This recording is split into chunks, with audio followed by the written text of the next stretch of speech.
average Ghanaian is a victim of EMS, entitlement mentality syndrome. That is the problem.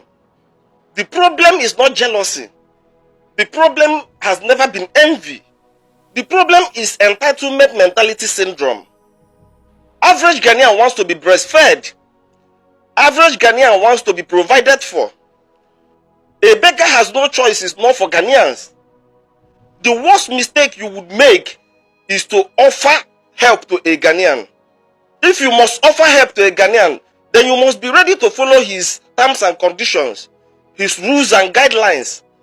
A Ghanaian man who needs help expects you to come and beg him so that you can help him. When you hear Ghanaians shouting, go and fix your country, Ghana is our country, it is not because he is patriotic to Ghana. No! He feels entitled to everything you own once you are in their country. He expects that once you are in his country, you are supposed to be feeding him. You are supposed to be giving him. Whatever you are able to make, you are supposed to share with him. The average Ghanaian is a victim of EMS, entitlement mentality syndrome. And this is exactly the crime of Nigerians living in Ghana.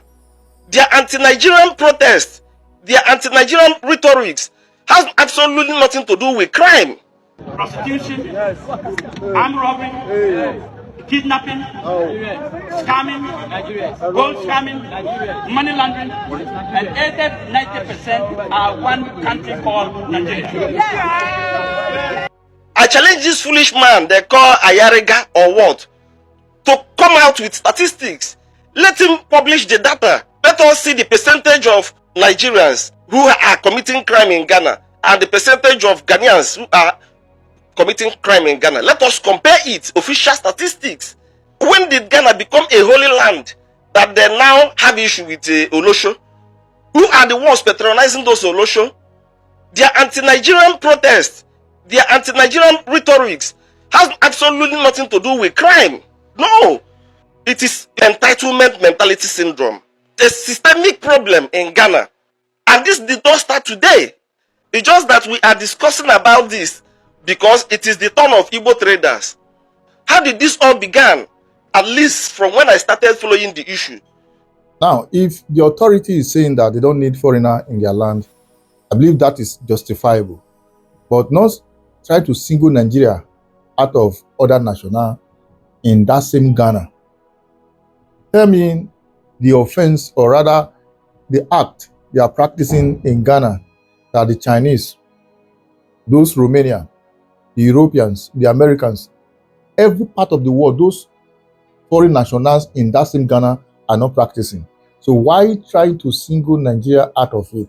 And this is one area, an avenue, where some of us are not too comfortable with whatever is happening.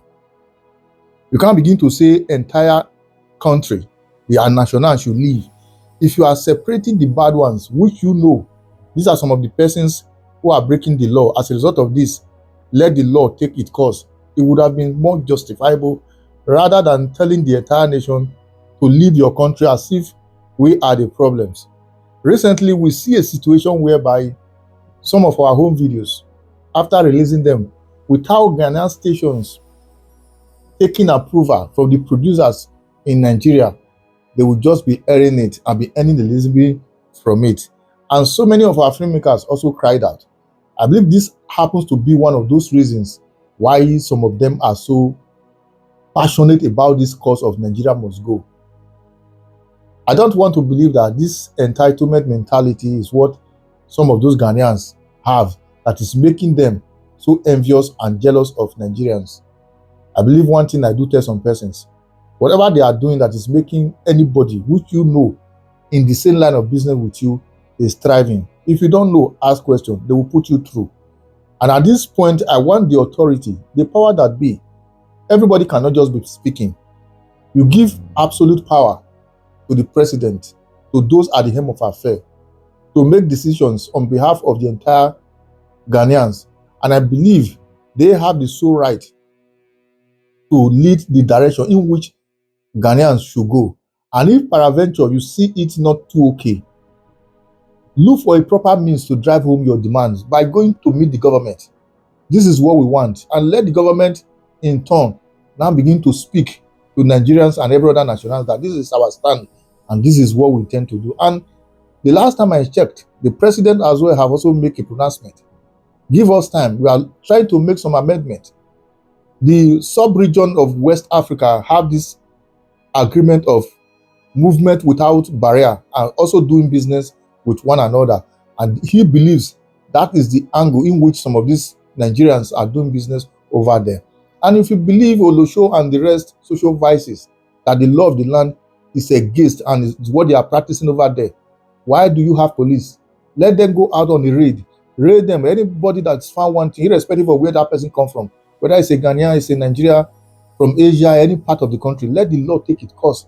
If you are talking in this direction, I believe it will be justifiable. But trying to single Nigeria out as if maybe we are the problem, while some of you can't even feed yourselves, or rather having some challenges, I believe this is one area some Nigerians are not also too comfortable with.